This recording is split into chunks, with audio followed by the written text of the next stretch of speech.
Well, a little bit of reorganization in the finance department, moving some personnel around. Going to have more analysis, more people watching, doing a 12-month budget instead of a 6-month budget, and also the purchasing. And we've had so much pickup in purchasing, and watching our contracts and doing bids and making sure that we're staying on top of the costs and making sure we're in budgets and stuff like that.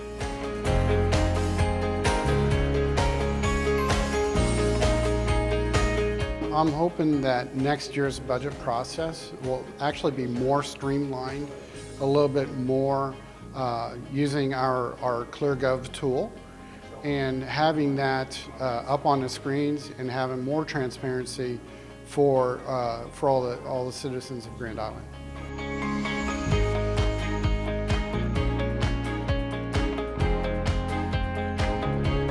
This is why we go through that process. So it's a budget process, and they take their needs to City Council. They talk about it. It's a public process, and it's a good process. And whereas people start understanding, these departments' needs, what do they do, how do they do it, and so I think it's a great conversation in between departments and the council.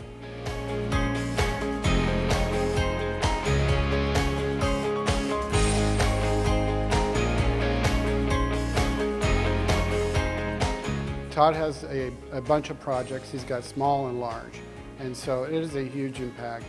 And it's important to stay up on replacing picnic shelters, playground equipment, making sure everything is safe for all the visitors of those parks. But we have to continue to maintain.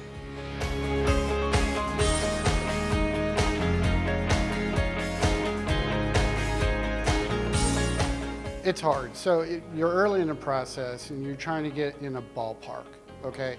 And sometimes you miss, okay? You really do.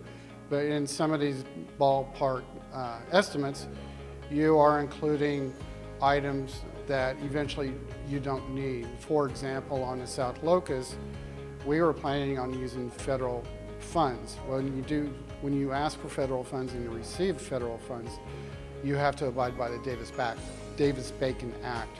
And so it adds 20 to 30% onto your project. So by not getting federal funds, obviously you could save that money.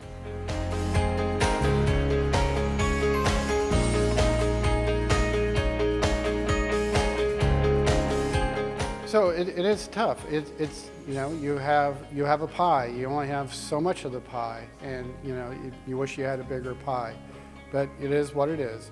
And that's why we've really had probably a tougher time this year with projects and what do you want to fund, what do you want to move forward with. It's because of those larger ones.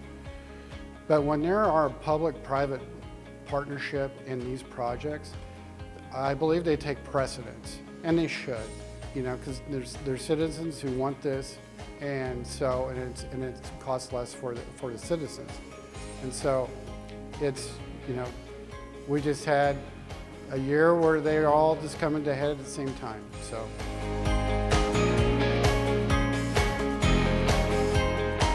So the process is that I go back, I input the information that I got into the budget, and try to get a budget out to the public next week, and make sure the council reviews this and make sure department directors review this budget. Invariably, there's always something missed. Hey, you got to adjust something.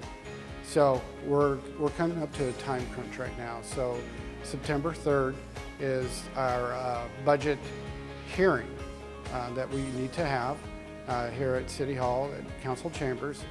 And then the following week on September 9th, we'll be hopefully passing the budget. So we want to get that budget out into the public for people to look at and make some comments.